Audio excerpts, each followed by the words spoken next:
Suggestion, Birch Grove community. It's a big community. We have Lower Capital, Upper Capital, Malong, Adelphi, Beauregard.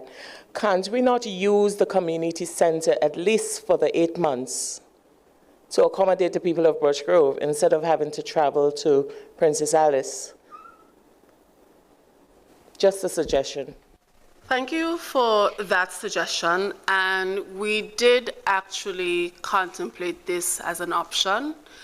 The challenge that we had was that the cost of retrofitting this space became a concern, and we could not adequately house all of the service areas in that facility in a cost-effective way. And so we had to eliminate the community center as a possible option. One of I guess the premier challenge that we encountered in trying to find a location that was ideal was actually finding a single space that could accommodate all of the service areas without the ministry having to divide the services and send dental in this place and send the maternal and child health services in another location. That would actually create a greater problem for us in ensuring that the clients who routinely get their services at the Granborough would not fall off, and we would be able to maintain the service delivery as we are accustomed to it. So not being able to secure a single space where we could house all of these facilities, that was the main challenge we had.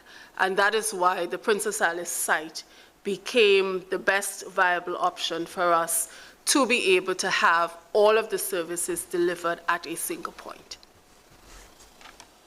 Okay, good evening to everyone. Concerning the shuttle, will there be a conductor to conduct who use the shuttle? Because I know in St. George's, the shuttle in St. George's is not free. You have to pay for it. And everybody use it. Could be somebody visiting a patient in the hospital. How will you know in Granville that wouldn't happen? So will there be a conductor, somebody to control who go on the shuttle or who don't go to the shuttle? Thank you for asking very easy questions. Huh?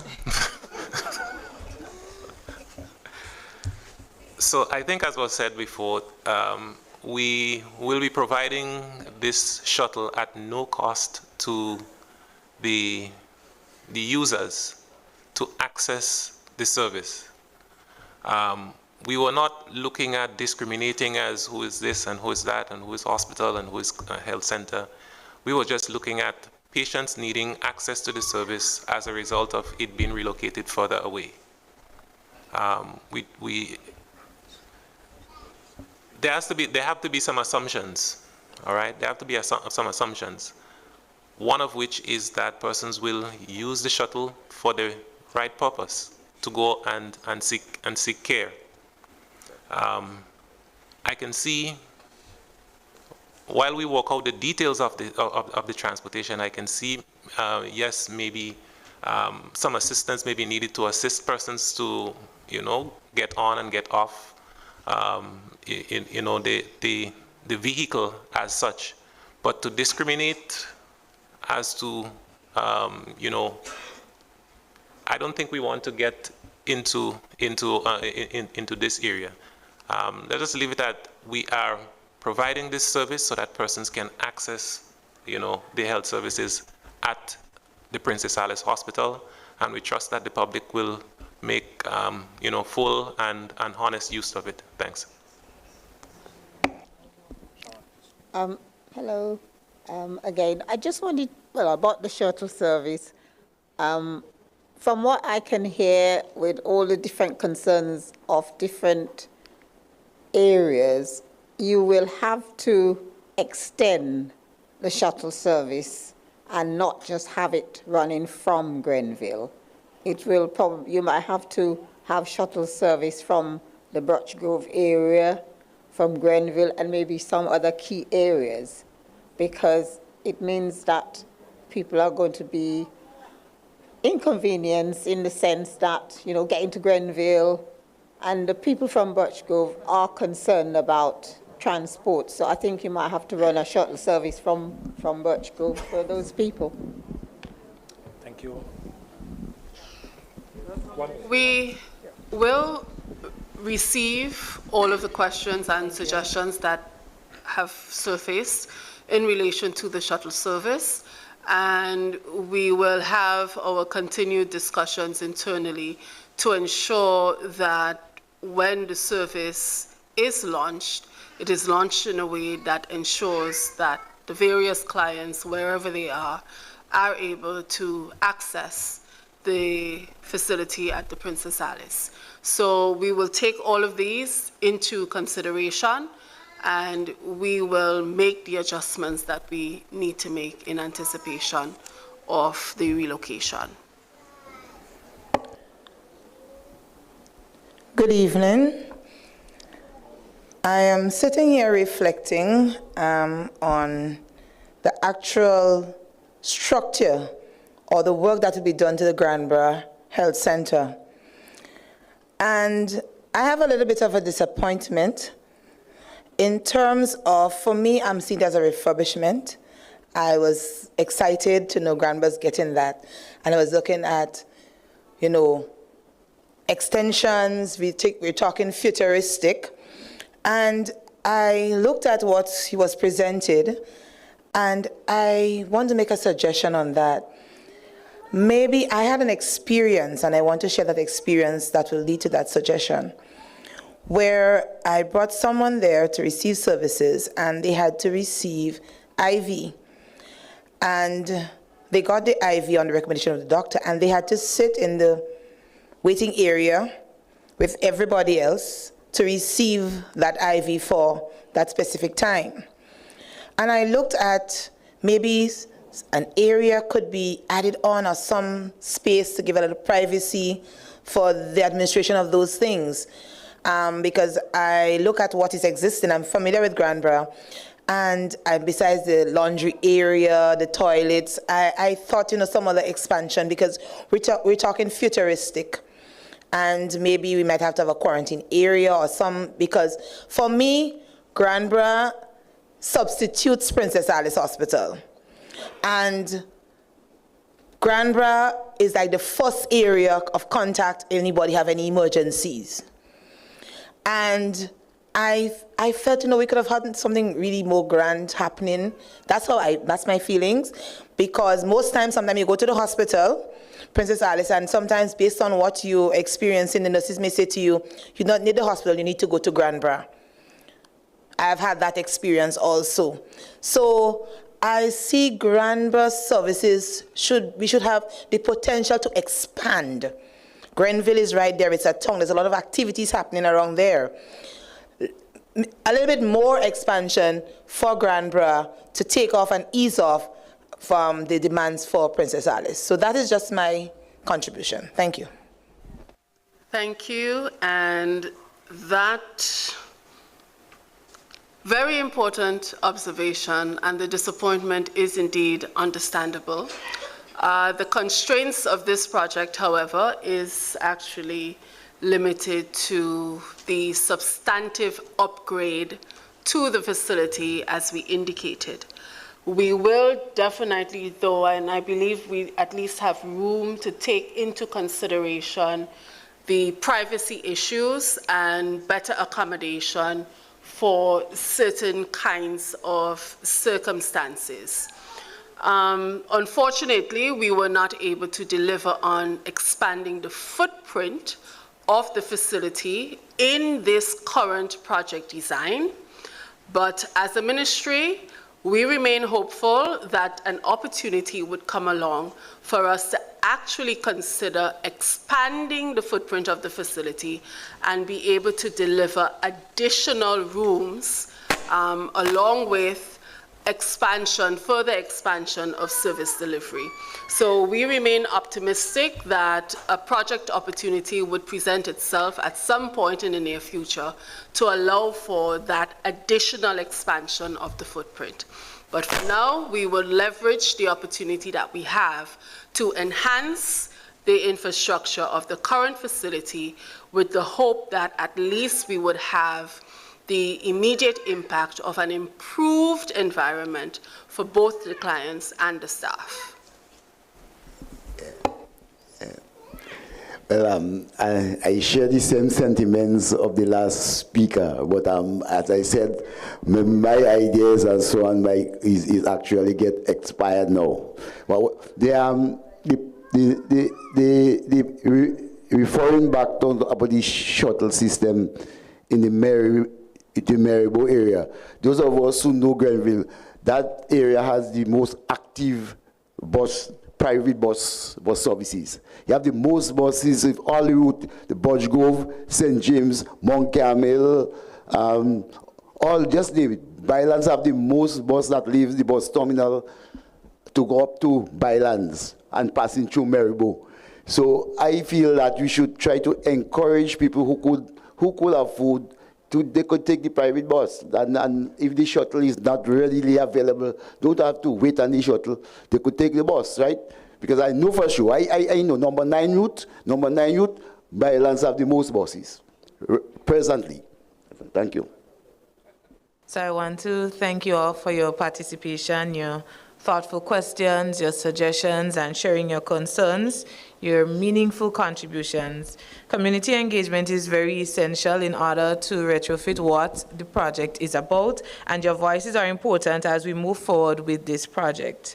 So at this time, we will invite P.S. Jones to deliver the closing remarks. Okay. So before we move to P.S., we would go to Minister. Let's welcome him.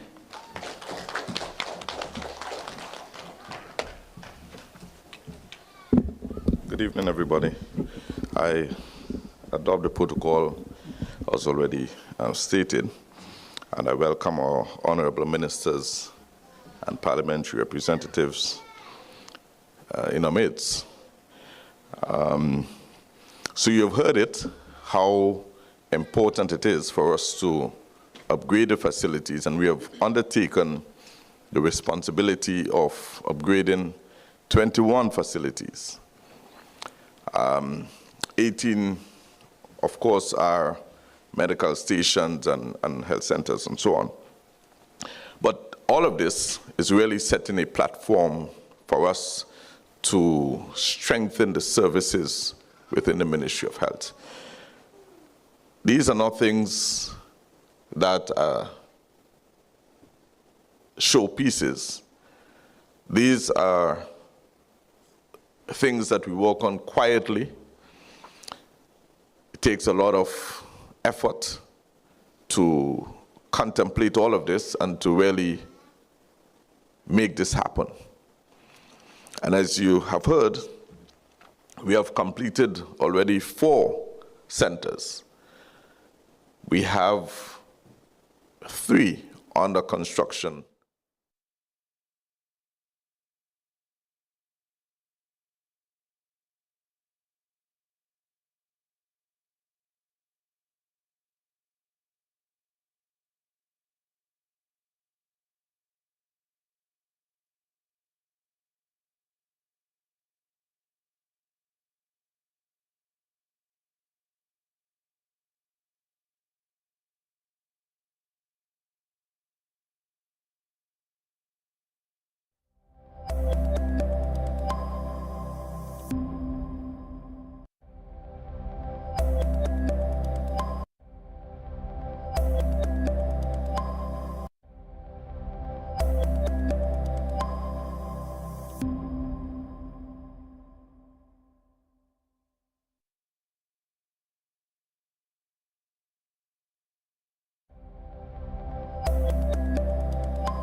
My name is Esther John Charles.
Coming up in the news, Grenada emerges as Caribbean leader in digital economy development as the island prepares to host the 22nd Caribbean Internet Governance Forum.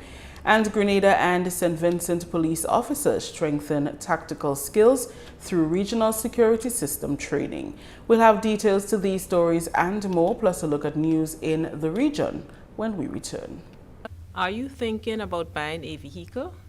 Did you find a company on social media? Stop. It may be a scam. Look out for the following red flags.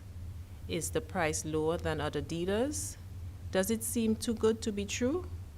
Are you sending the monies to the US even though you are ordering the vehicle from Japan? Does the address on the invoice match the address on the payment details? Are conversations limited to WhatsApp text?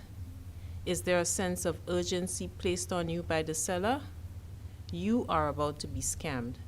Do not take your hard-earned cash or even worse, a loan to send to these scammers. Once the money leaves Grenada's shores, you are not likely to get it back. Consider buying a vehicle already on island from an individual or a car dealer. Beware of these scammers. If in doubt, it's best to stay out. A message from the Financial Intelligence Unit. Welcome back with the details of the GIS news for Monday, August 17th. I am Rikisha St. Louis. Deputy Secretary General of the Caribbean Telecommunications Union, Nigel Casimir, has named Grenada as a leader in the Caribbean region in advancing its digital economy. Mr. Casimir was speaking with GIS ahead of the 22nd Caribbean Internet Governance Forum, carded for Grenada from August 24th to 26th. The forum is the oldest internet governance meeting of its kind in the world. It provides a platform for ensuring that the Caribbean's voice is heard in the development of internet infrastructure and that the region's needs are considered. As the countdown begins to the staging of the event in Grenada, the CTU Deputy Secretary General said several developments across Grenada's digital landscape have positioned the country as an example for others in the region to follow. Grenada is a good example for the rest of the Caribbean because you have done a lot actually, in terms of helping to build the digital economy. Grenada has one of the best operating what we call internet exchange points, and that is a facility that can interconnect local internet service providers. Your Flows and Digicells and so on. All these in each country there might be multiple providers of internet services. The internet exchange point allows them to connect locally, so that you can keep local internet traffic local as much as possible. Yeah. It also provides, in that facility, that interconnection facility, you can also put you can also make additional services resident there.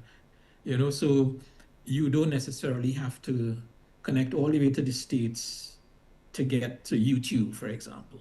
Yeah. Because the most popular content on YouTube could be hosted right in Grenada. And Grenadian customers could get very quick access to that local store, or cache as they call it. Yeah. That local store of YouTube content or Facebook content or whatever. It might be a very popular internet service, right? And in developing such facilities locally, you enhance the quality of the internet service for your local customers.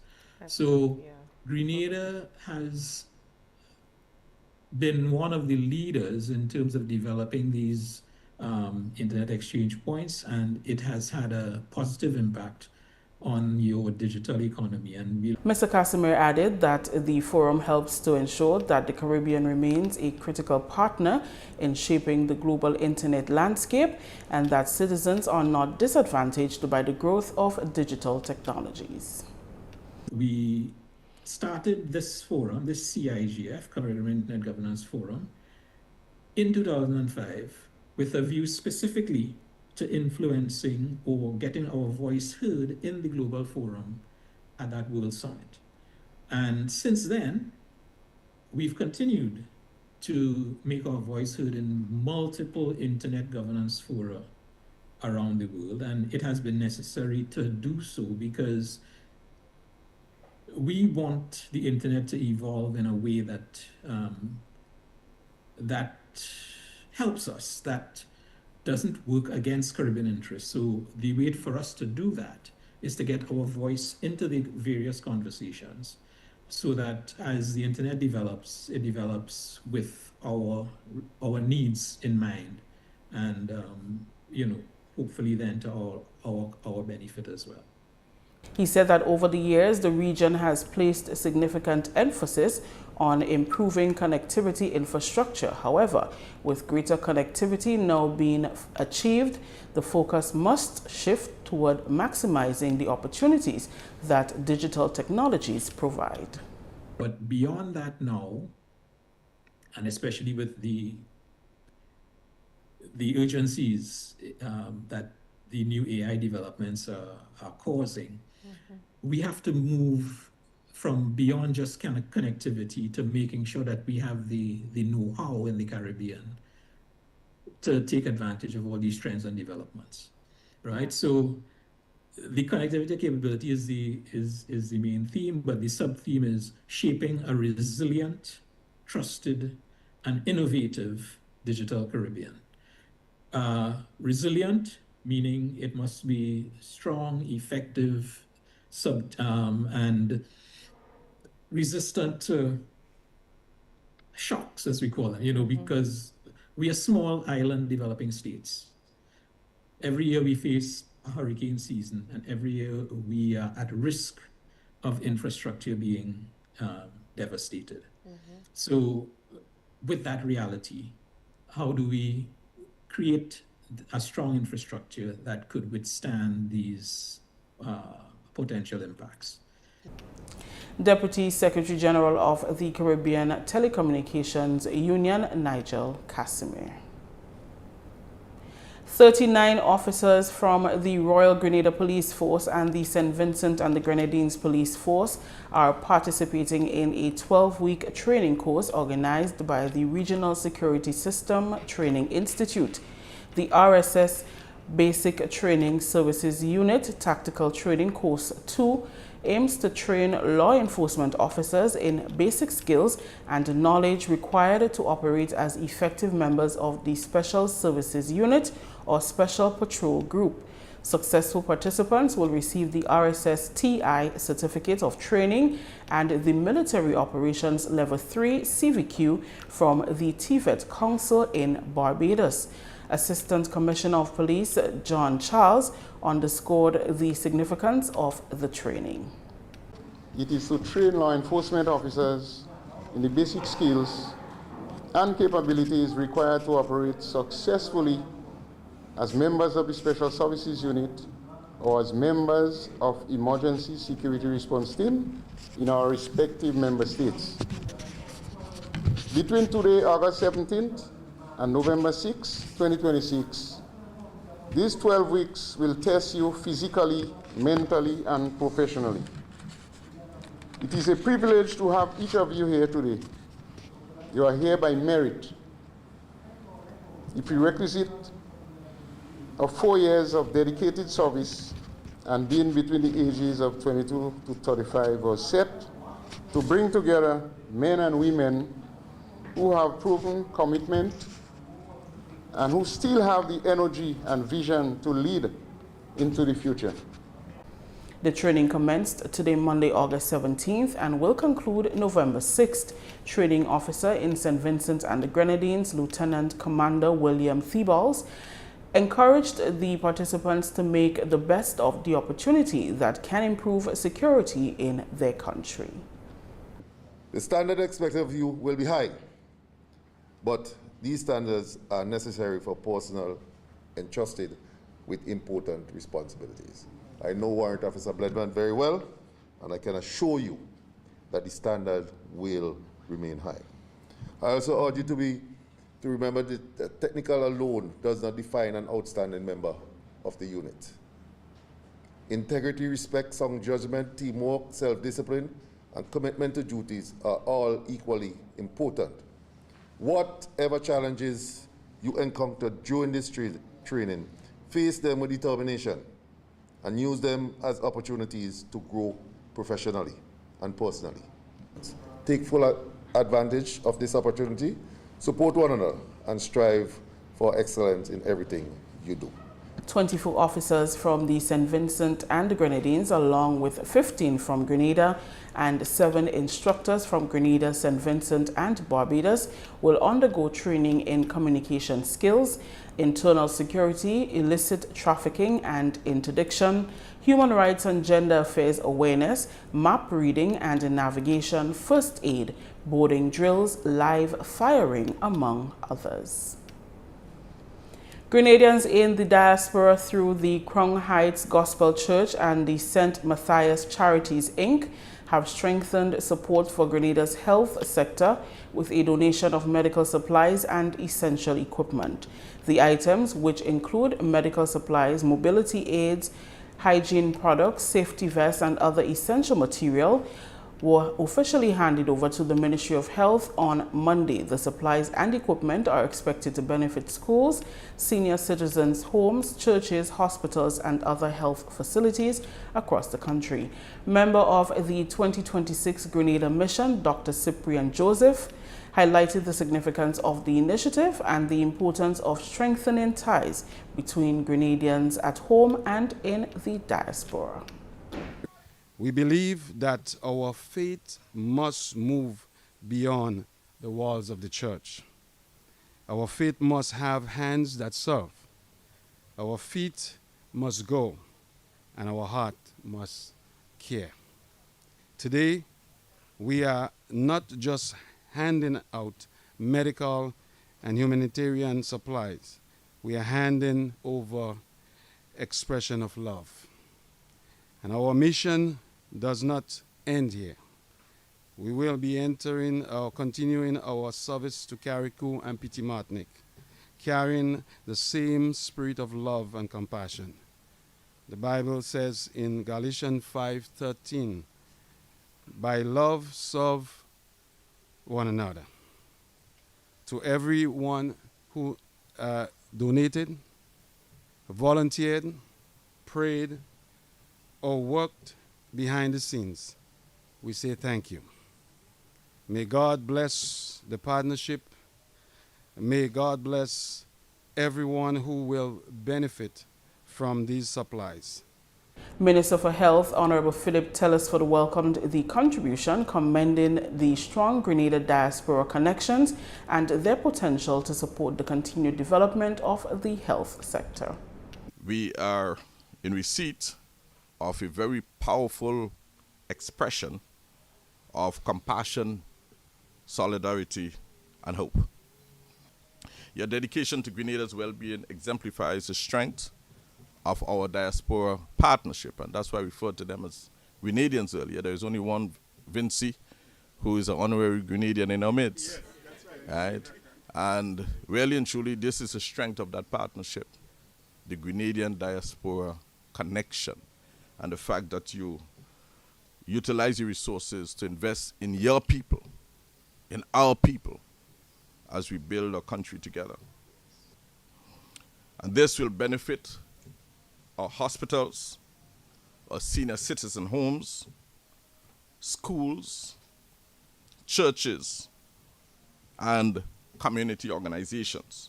Acting Prime Minister Honorable Lennox Andrews also expressed gratitude to the mission, noting the value of the contributions in strengthening national resilience and supporting communities.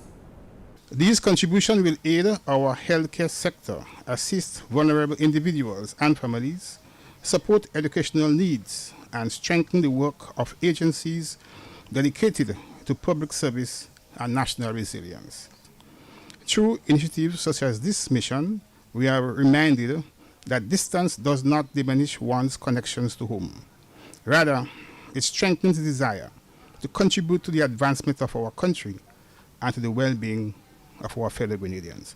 This marks the organization's third mission to Grenada. Previous missions in 2015 and 2019 also resulted in donations to support communities and institutions across the country. This is the GIS News. We'll be back after the break. It is with focus on communities and livelihoods, a nation begins to grow. This growth is the strength and determination of a people establishing sustainable living. Such is the development of our nation, the preservation and protection of our communities. The Grenada Resilience Improvement Project GRIP is an initiative which seeks to improve the infrastructural capacity of our nation for resilience. In this major civil work project, we will see the reconstruction of the Balthazar Bridge and coastal protection for Soubise. This is another step towards sustainable development for our communities, for our nation. The Grenada Resilience Improvement Project GRIP is an initiative of the Government of Grenada funded by the World Bank.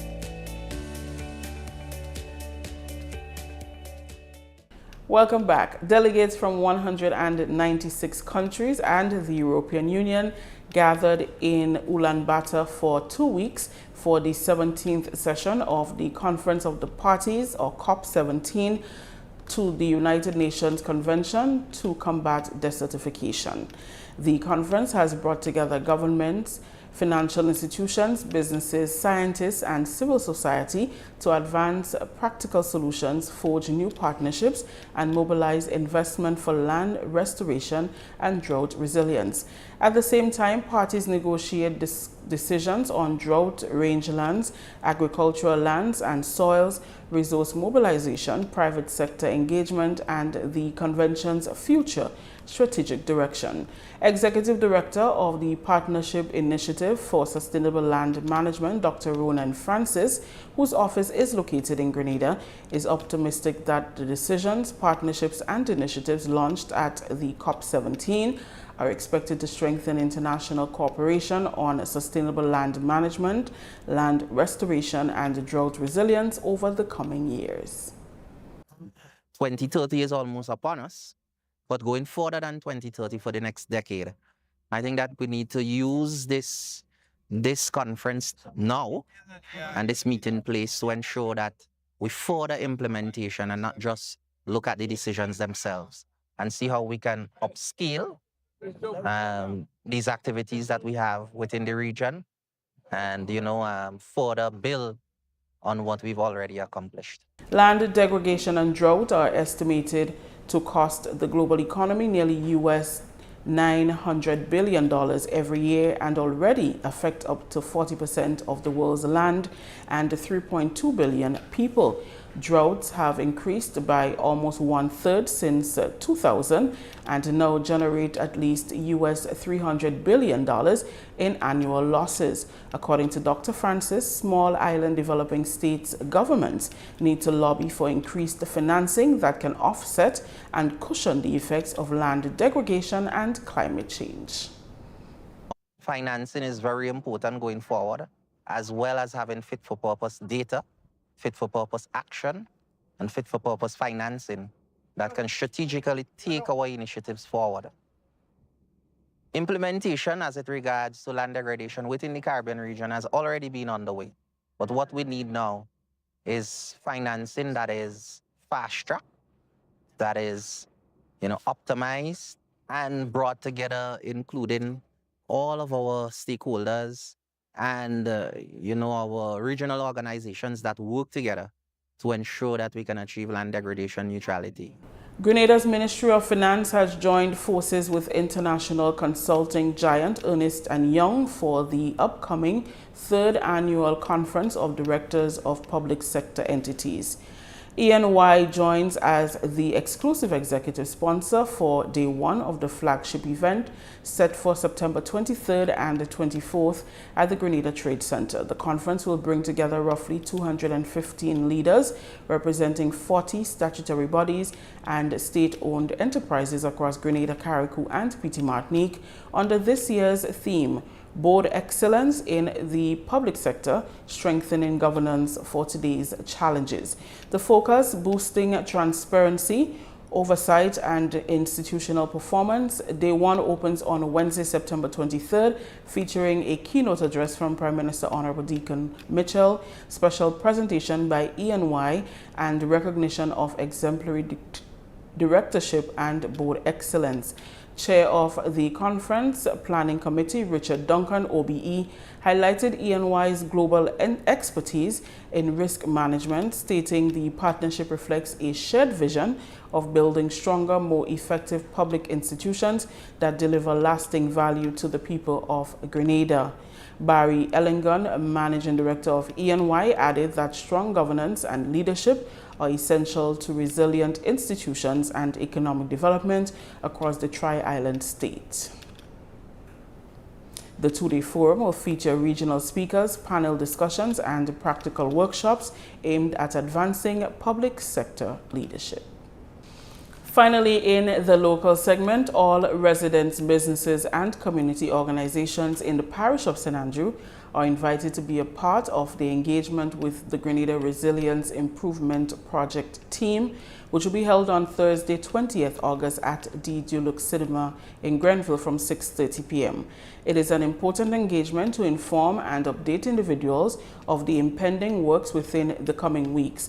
It will also provide details to the timeline of the project and the traffic management during construction.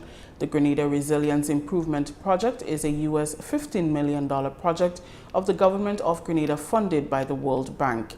It is aimed to enhance climate-resilient infrastructure and community capacity for disaster preparedness. Under the civil works of the project will be the reconstruction of the Balthazar Bridge along with the coastal protection at Soubise. This is the GIS News. We'll take a look at what's happening in the region when we come back. Continue to change due to wave action. How can we protect our shorelines? How can we preserve our livelihoods dependent on the sea? Through the Grenada Resilience Improvement Project Group, there are plans to assess and implement coastal protection for the preservation of the Soubise coastline. With this project, Welcome back. The Caribbean Examinations Council, CXC, in collaboration with the government of Anguilla, will host the ceremony for the official release of the 2026 May to June examination results on Tuesday, August 18th. The annual event will bring together government officials, education stakeholders, school leaders, and media representatives for the official presentation of the results from the 2026 Caribbean Advanced Proficiency Examination CAPE, Caribbean Secondary School Certificate CSEC, Caribbean Targeted Education Certificate CTEC, and Caribbean Certificate of Secondary Level Competence CCSLC examinations. The hybrid ceremony will accommodate both in-person participation and online viewing through a regional live stream. Dr. Wayne Wesley, Registrar and Chief Executive Officer of CXC, will share key initiatives on the way at CXC and the outcomes of the CTEC pilot. Ahead of the presentation by Dr. Nicole Manning, Director of Operations, who will highlight candidate performance and notable achievements coming out of the May-June examination results. The official release reflects CXC's commitment to developing the region's human capital while recognizing the hard work, dedication, and accomplishments of teachers and students throughout the regions. Candidates will be able to access their examination results following the ceremony. Barbados is introducing new legislation allowing for immigration authorities to screen travelers before they arrive in the country. This bill will strengthen Barbados' ability to know in advance who is traveling, to assess whether any persons pose risk to the country, to the border security apparatus, to public safety and national security. Home Affairs Minister Gregory Nicol, who is piloting the Advanced Passenger Information and Passenger Name Record Bill, told legislators on Tuesday that it will transform the island's border security and guard against terrorists and organized criminal threats. The new legislation also contains provisions to protect personal data, allow for cross-border communication between Caribbean community or CARICOM authorities, and prevent racial and ethnic profiling.